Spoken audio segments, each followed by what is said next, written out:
நினைப்பதெல்லாம் நடந்து விட்டால் தெய்வம் ஏதுமில்லை.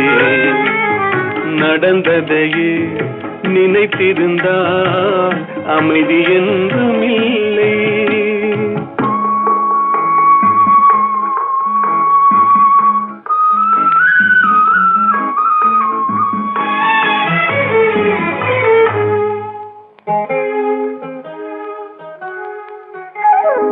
எங்கே வாழ்க்கை தொடங்கும், அது எங்கே எவ்விதம் முடியும்?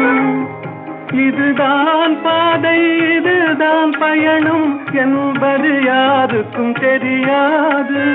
பாதையெல்லாம் மாறி வரும், பயணம் முடிந்துவிடும். மாறுவதை புரிந்து கொண்டால் மயக்கம் தெளிந்துவிடும்.